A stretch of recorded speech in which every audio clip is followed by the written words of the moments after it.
Good morning, this is JP Thong. I'm now at Kechara Forest Retreat, Malaysia, and today is day 24th of Mindful Morning Meditation. How is everyone doing this morning?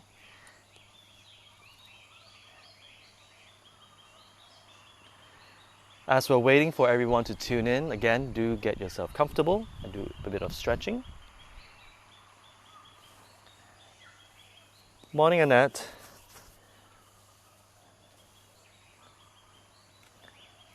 Yeah, so get comfortable, roll your head a little bit, roll your shoulders. Yep. And remember to prop your buttocks up a little bit if you're feeling the pins and needles on your thighs.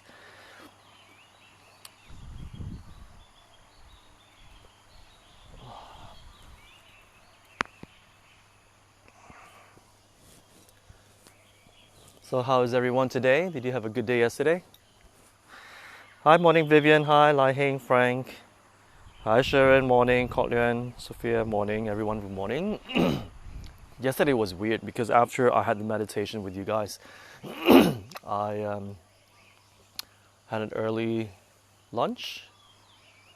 Then after that, I felt very sick. I don't know why. I don't think it's coronavirus though. I don't think so. But I was having really bad cold and a horrible headache, so I slept the whole afternoon. And it didn't go away. So I took Panadol and feel much better. So totally grateful for Panadol. Hi, morning, King Hoi, Kareem, and Christina. Hello. Yeah, so right now I feel okay. No fever, nothing. It was just that bad attack. I can't explain what it is. Hi, Pastor Honey. Hello. Okay, we're almost there. And hi, Yiling.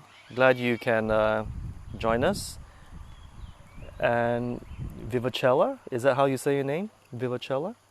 Good morning. Thank you for tuning in. I think this is the first time that I see your name. And if for those of you who just joined us, do catch up. Look for day 1 of the Mindful Morning Meditation, and that's where I go through with you all the basics and the posture and all that. Okay? And I think we're there. So let's start with the 9-round breathing meditation. Here we go. Okay, everyone is ready? Here we go. Left hand out, thumb down, wrap your thumb, put your left fist under your right armpit, right hand on your left nostril, and breathe in. Slowly breathe out. Take your time. Breathe in. And breathe out. Breathe in.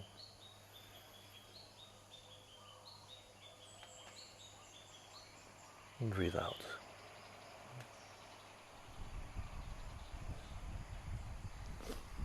Okay, right hand out, thumb down, wrap your thumb, put it under your left armpit. Remember to breathe in all the white healing light. Breathe in. Fill your entire body with this white light and breathe out all the darkness, your stress, anxiety, everything. Breathe out, visualizing it as dark smoke. Breathe in again.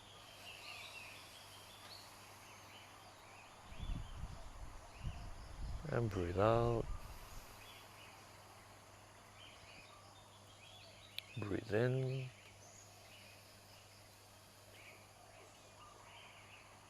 And breathe out. Both hands on your thighs. Breathe in.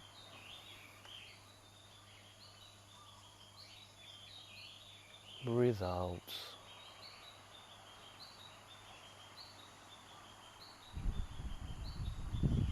Take your time. Breathe in.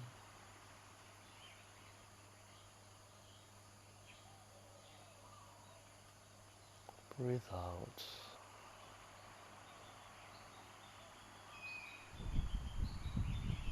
breathe in.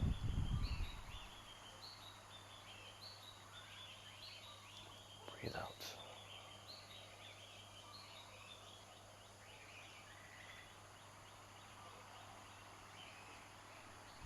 Okay, we're done with the 9-round breathing meditation. Hi, morning Sharon, Jacinta. Okay, so we will be starting with a 20-minute single-pointed meditation. So again, adjust yourself. If you're feeling pins and needles, adjust yourself. If you don't feel comfortable and you are feeling pins and needles on underneath your thighs, again, perhaps even when you're seated on the chair or sofa, put a cushion so that it will actually lift up your buttocks area so that you're more erect like that, and that will kind of relieve the pressure underneath your thighs. Yeah, try to find that position where you'll be comfortable, so that we will not be fidgeting so much when we are meditating. Excuse me. So if everyone is ready, we shall start with the 20-minute meditation.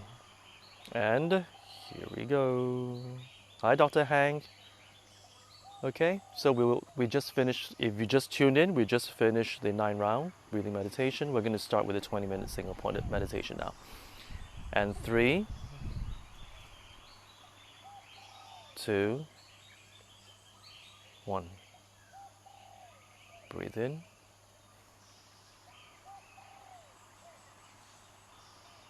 Breathe out.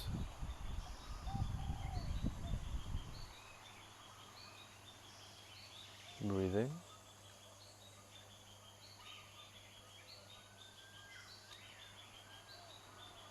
Breathe out. As you breathe in, visualize all the white healing light that you're breathing in, filling every part of your body, from your head all the way to your toes. And when you breathe out all your stress, your worries, your boredom, your anxiety, all the negativities, breathe them all out, even the aches and pains, and visualize them as dark smoke.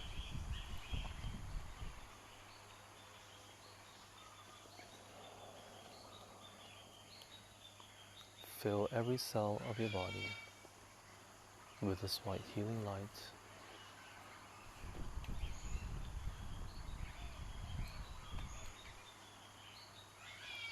Your entire body is tingling with this white healing light.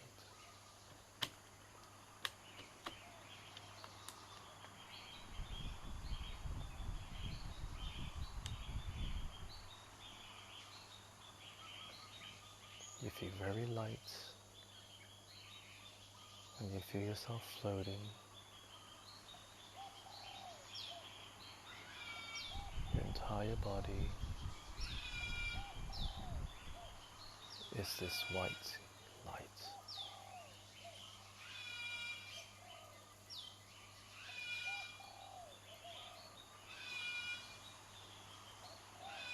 This white light also represents love, kindness, and compassion.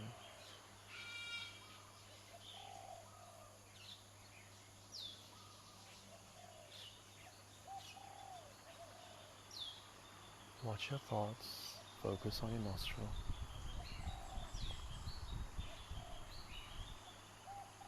Watch your emotions.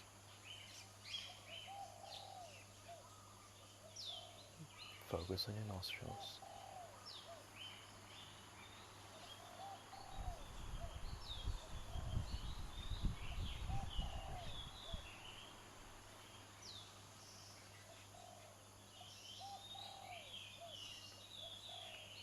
Breathe from your tummy.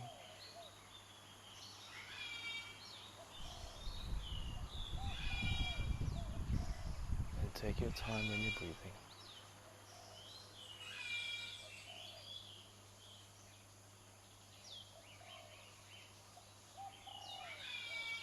Every part of your body is now relaxed and glowing in this white healing light.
Watch your thoughts, watch your emotions.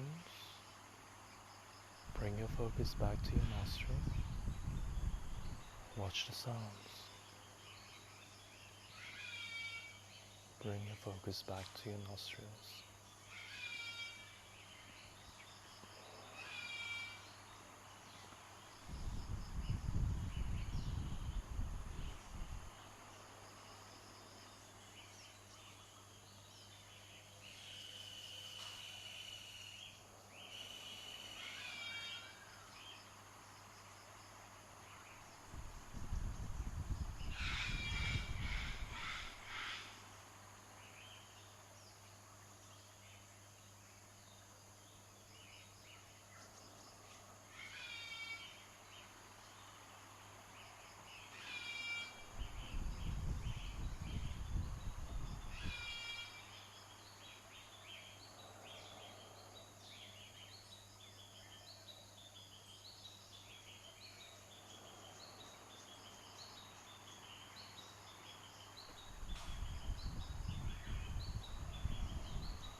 3, 2, 1. And we're done. So how does everyone feel today? Hi, morning Grace. Thank you for tuning in. Hi, Lynette. Thank you for tuning in again. Hi, Tina. Finally. Is this your first time tuning in, Tina? Hi, Dr. Hank. Cassandra, yep. Jace, hello.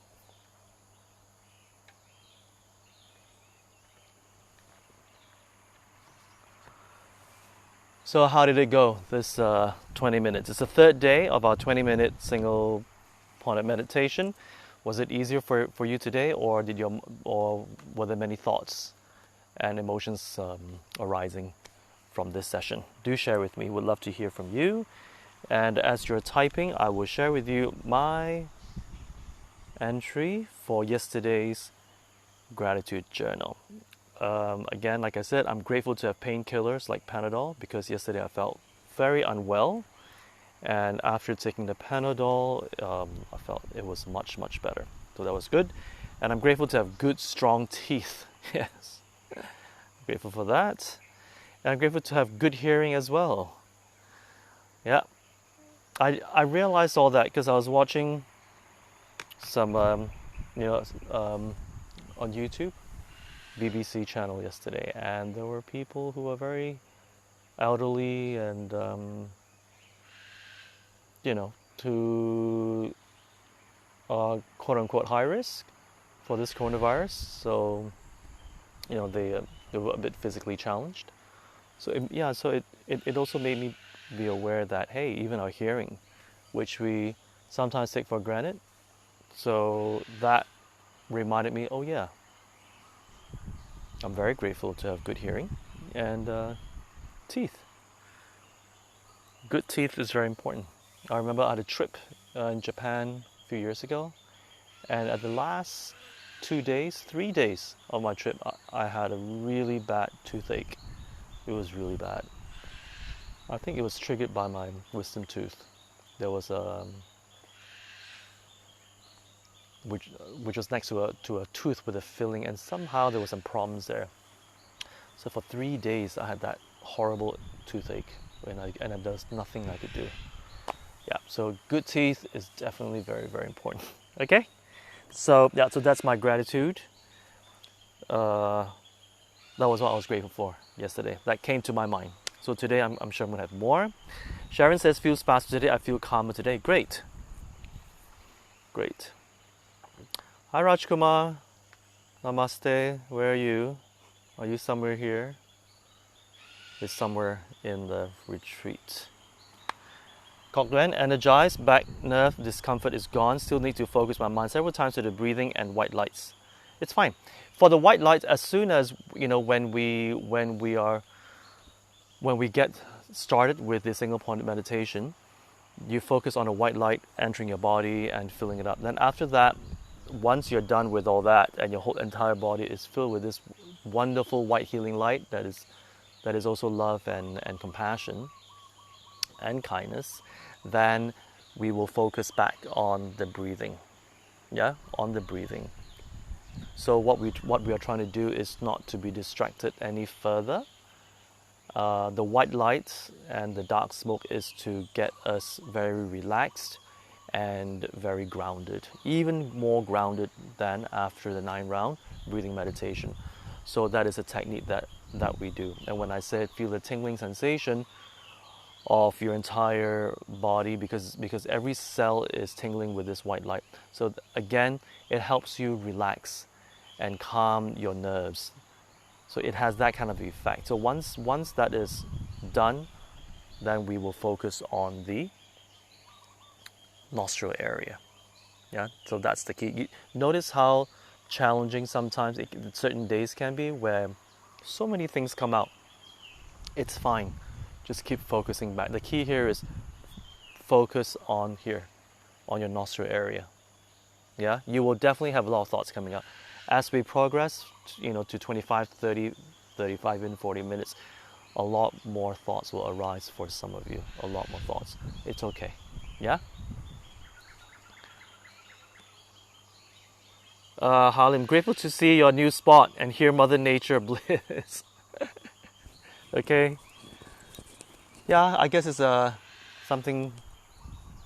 It's refreshing, right, to see a new spot. There's so many spots here in Kechara Forest Retreat, so that is very beautiful. So we're very, very lucky. Started with tiredness today, but feel refreshed after the session. Today felt longer, Lahing says. I have a twitch on my left eyebrow that kept distracting me. This went on and off for the entire 20 minutes, and I continued to bring my focus back to my nostrils. Interesting. Is that a sign of something good arising, Lahing?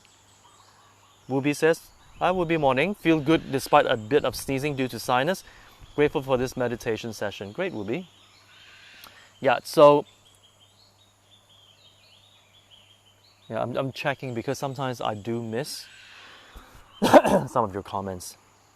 And there's some of you, very strange, I haven't figured out that still, for some reason I still cannot see your comments even after the recording. I have no idea. Facebook is a bit strange. Very strange. Yeah, so do we have any more sharing for the day? Any questions so far on your meditation? If you do, well, write to me and let me know. Okay, so today I will be talking about, as you're writing, I'm going to be talking. I will talk about emotional baggage. Yesterday I kind of, there were a few sessions that I touched on emotional baggage and what that is, and also touched on how we can cope with it for now. So all of us have, to a certain degree, an amount of emotional baggage. Some more, some less, but it's there. And I also said that it's because a lot of times when situations arise, and because we are so automatic to react towards it, and after we react to it, the emotional goes haywire, and we kind of hold on to it. And these emotions are usually left unresolved. So as such, through time, either we have kind of put it aside at the back of our mind for so long, or we just kind of suppressed it. Because why? Well, because sometimes it's just too painful to deal with it. And we don't have the knowledge and the skills to deal with it and to embrace the situation and to let it go. And that's why it will kind of be put at the back burner, and then more things happen, more situations arise, and we repeat the same thing again and again. So notice how the mind works. When we don't have the knowledge and the skill to deal with situations, to deal with our reaction to these situations, because why? Situations and people we have no control of, but we definitely have control of how we react to them. And that is the key here. That's the key.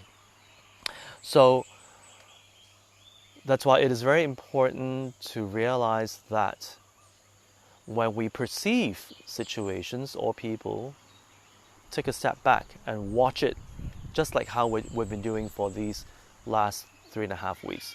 Watch it. Now you have the skill. Now what's the knowledge? The knowledge is this. Realize that situations and people are out of our control. Out of the control. There is nothing we can do to correct it. There's nothing we can do to control it. Nothing. When the storm arises, that's it. When the storm comes, when the hurricane comes, that's it.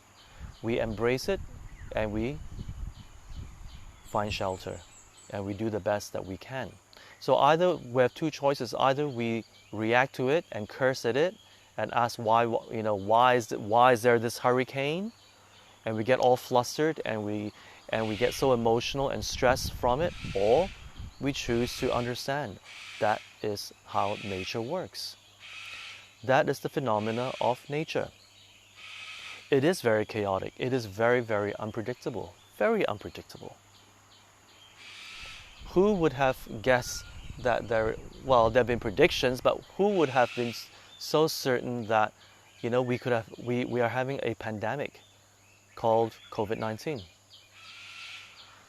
So the phenomena of nature is very chaotic and very, very unpredictable. If we truly embrace that,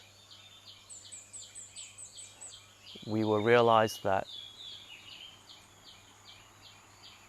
there's no point reacting to it, because reacting to it will not serve us at all.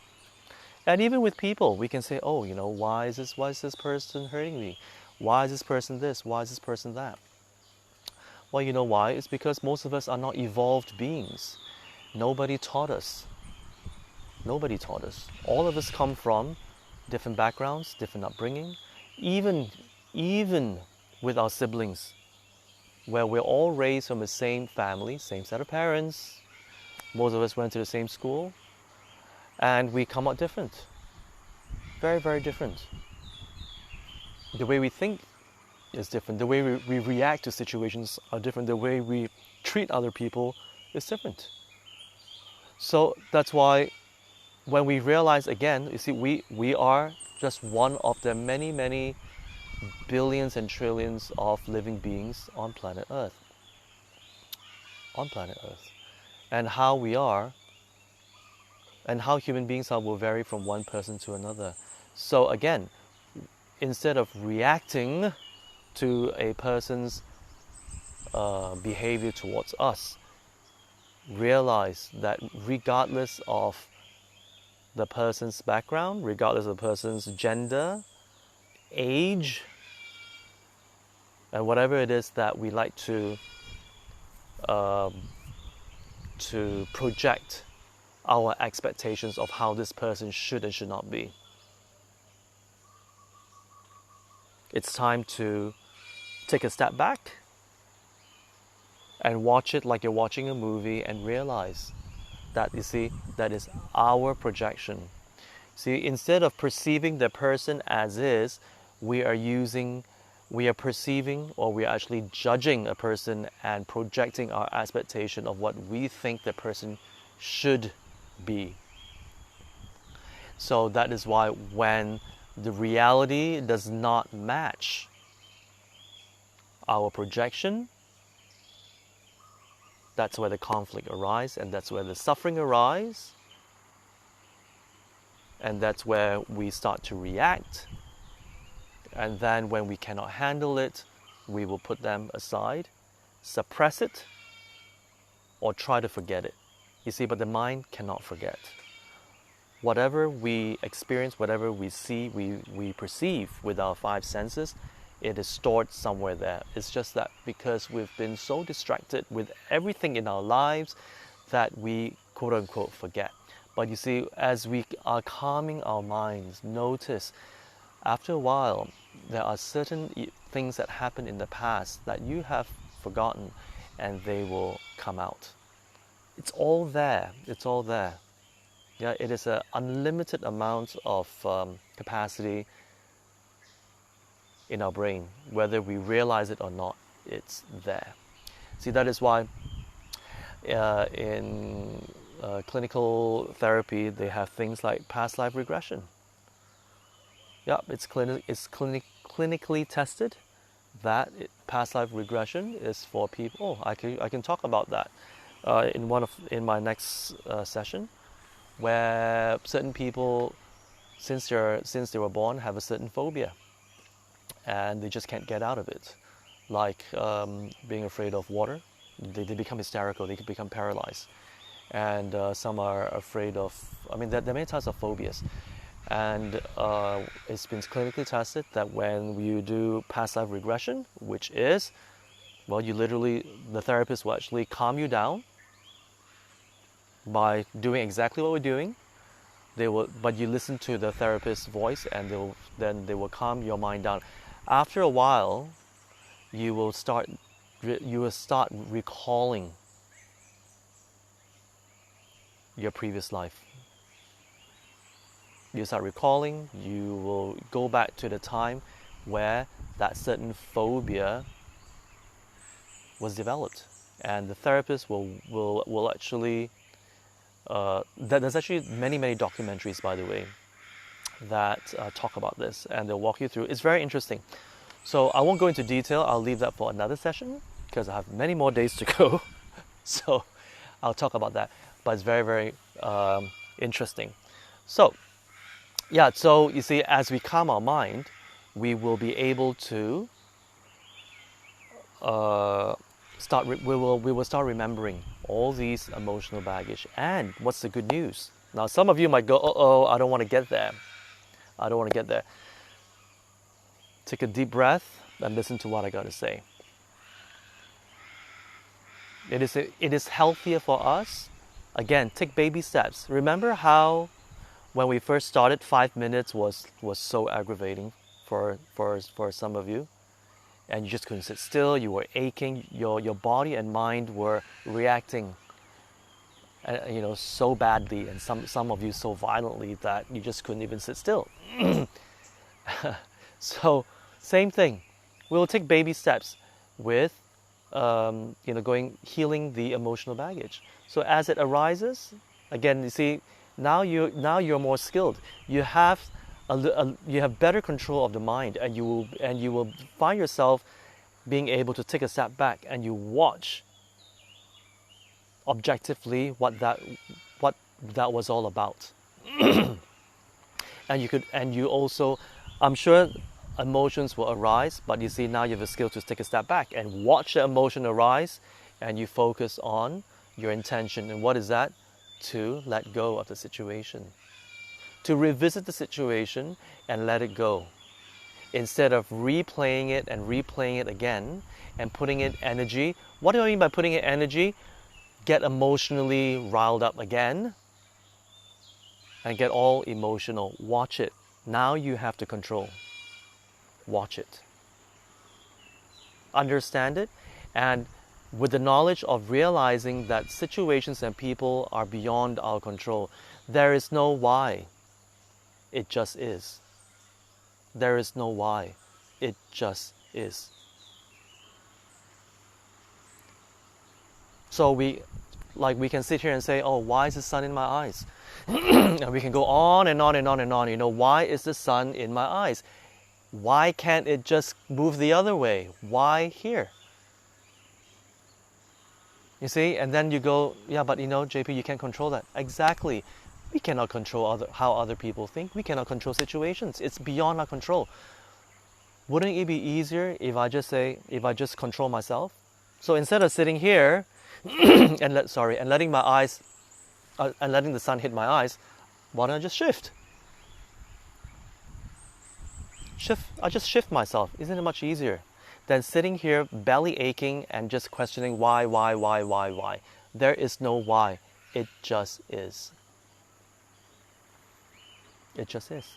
And some people say, why me? It just is. There is no why. And that is how nature works. There is no why. This is something that when we meditate now, and when you have time, definitely you have time now, to actually start healing yourself. Because now, some of you, I think you have a much better grasp of your mind, and you'll be able to revisit them with a clear intention of healing. So again, when we revisit these emotional baggage, be it guilt, something that you were so disappointed about, something you were so angry about, somebody hurt you so badly, you did things that you regretted big time, and it's just something that eats into you. Excuse me. Whatever they may be, that's the past.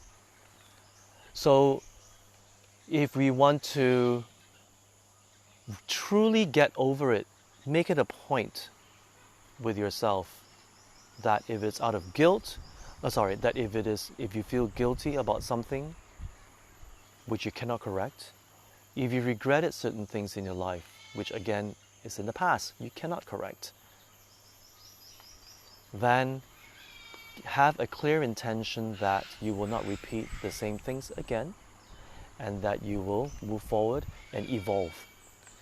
When we, the only way to heal ourselves in those respects is to make sure that we don't do the same things, so that we don't have the similar regret and we don't have a similar guilt. Change, transform. That's when we sincerely want to heal. Because the guilt will always be there if we keep doing the same things, if we keep hurting, if we keep whatever it is that you're doing, and we keep reinforcing it and keep reinforcing it. That feeling will come back, and deep down you are not going to like yourself at all. And again, we will keep sabotaging ourselves, and we will keep beating up ourselves one way or another. And sometimes it's very subtle. We don't even realize it. So that's very, very important. So before I continue, are there any questions? Let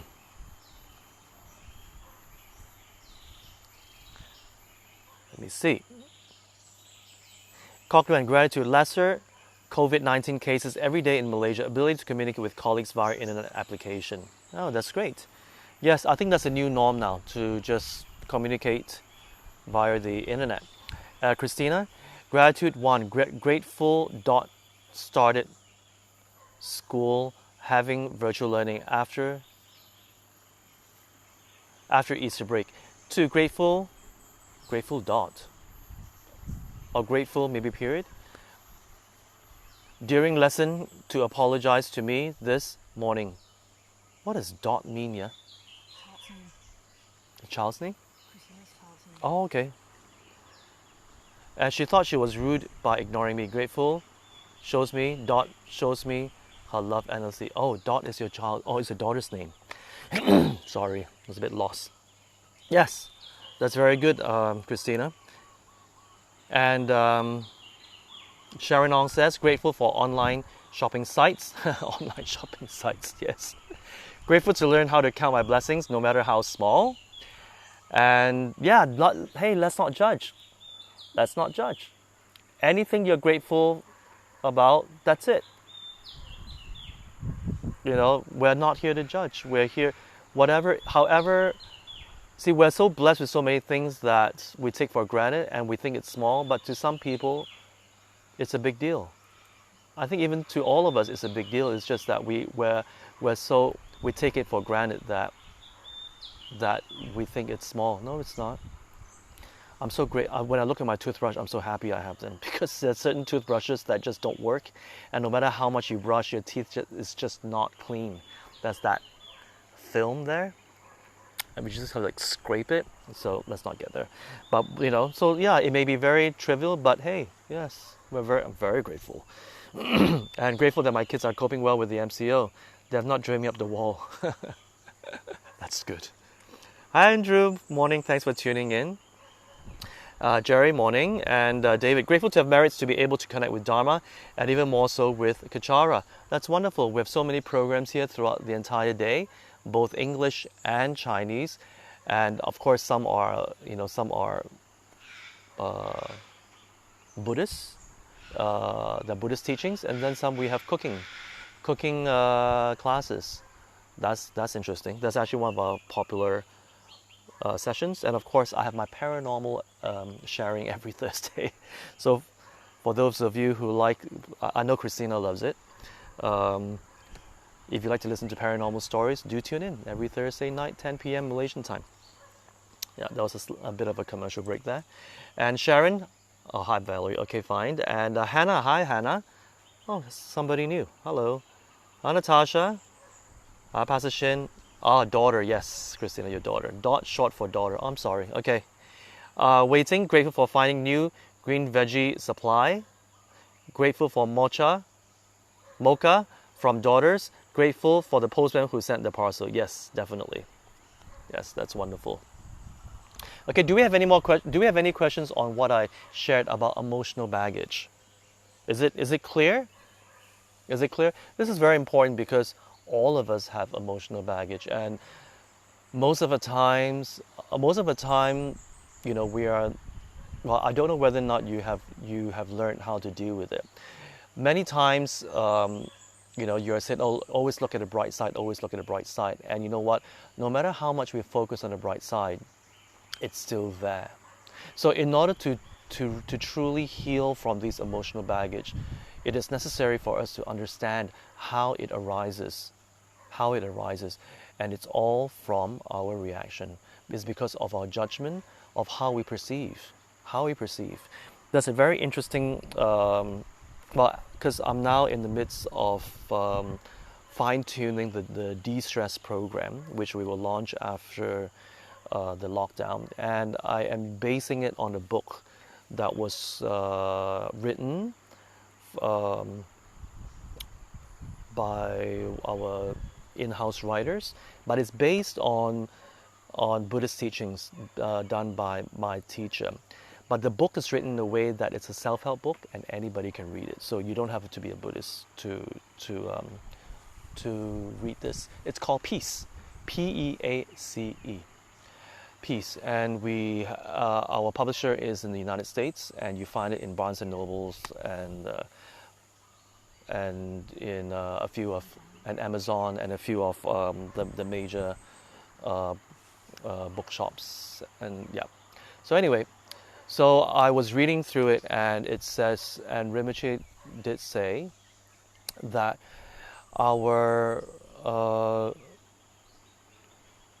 that wrong perception comes from wrong experience, and that was very interesting, because what do you mean by wrong experience? Wrong experience is exactly what I said just now. It's when things happen, whether it's from a person or from a situation. How we experience. Experiencing is the way we register it. It is the way we perceive it. Yeah, how we experience a person, how we experience a situation is from our perception. So when we have a wrong experience, then wrong perception arises. So when wrong perception arises, that's where we start reacting to it. Oh, it should be like this, it should be like that, and so on and so forth. So how do we deal with? So and because of wrong perception, then we will reinforce it. Then when similar situations or a similar person comes, cross our path, then again we start reacting. So it's like a vicious cycle, and it keeps going on and on and on and on and on. And you go, you see, that's what I mean. You see? So again, we kind of box everything and don't realize that it may look similar. The person may remind you of another person that have similar behavior, and then we immediately kind of like back out of that situation out of fear that you may get emotionally hurt again. So again, instead of focusing on what other possibilities there are out there, we tend to focus on the fear. Yeah, we tend to focus on the fear, and we do not give ourselves opportunity to look out, to get new experiences and new possibilities. So you see how everything is interrelated and connected again. Yeah, so that's why. So I find it very interesting. Wrong experience. Yeah, so it's all from because it is a wrong experience, we have the wrong perception. So that was actually very, very interesting. Does that make sense for you all? If it doesn't, do let me know. Yiling asks, is our wrong perception also a result of our karma too? Yes, definitely. Wrong perception is a result of karma. of karma. Karma is the law, is a Sanskrit for law of the law of cause and effect. It's physics. If you do this, this happens. If you do this, this happens. Yeah, it's nothing. It's not that just because you believe in karma, it exists, and if you don't, it doesn't exist. It's physics. It's like gravity. It's just there. Yeah.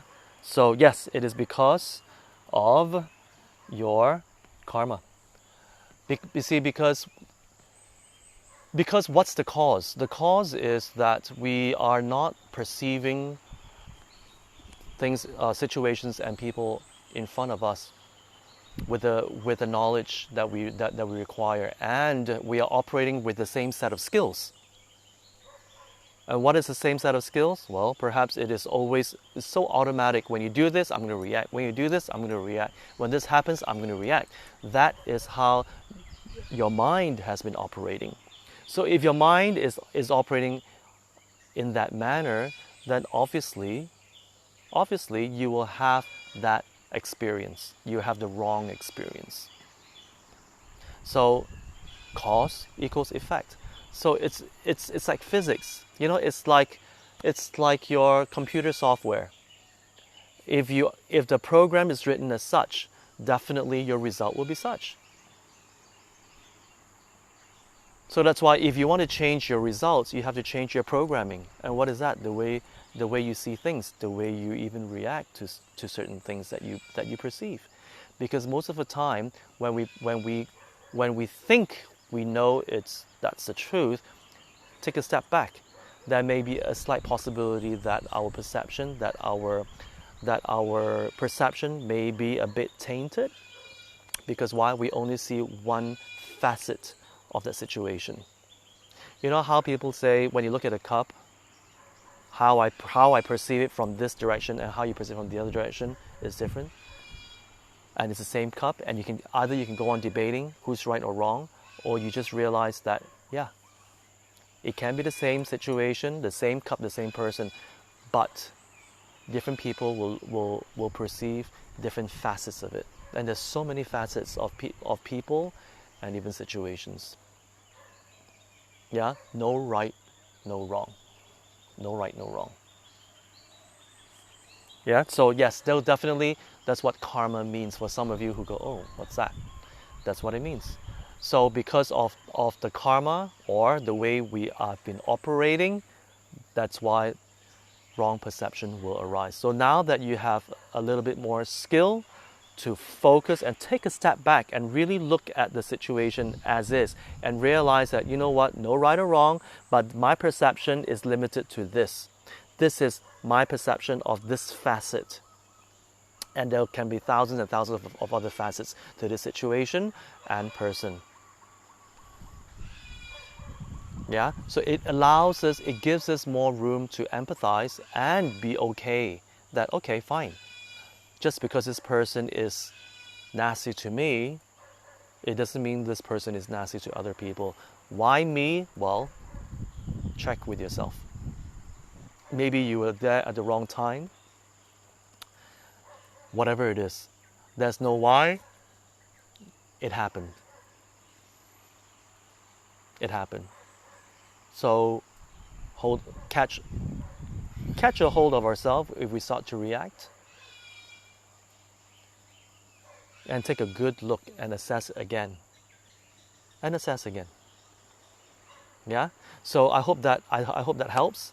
And again, if you see, this is something that is quite deep and quite profound, but it takes a lot of control of the mind in order for you to be very calm and watch your mind. See, that's the real test of the single-pointed meditation, how much you have progressed. If you're caught in situations and you find your emotions arising, take a deep breath, take a step back, and watch it as though you're watching a movie and watch the situation. Yeah? So reassess. No right, no wrong, but reassess now that you have the new skill and more in-depth knowledge of how the mind works. You can apply that to situations and to people. Yeah, so the key here is it's easier to control ourselves and how we react. Everything external, it's beyond our control. That is something we need to realize and to embrace. Then we will no longer suffer as much. Okay, so that's about it.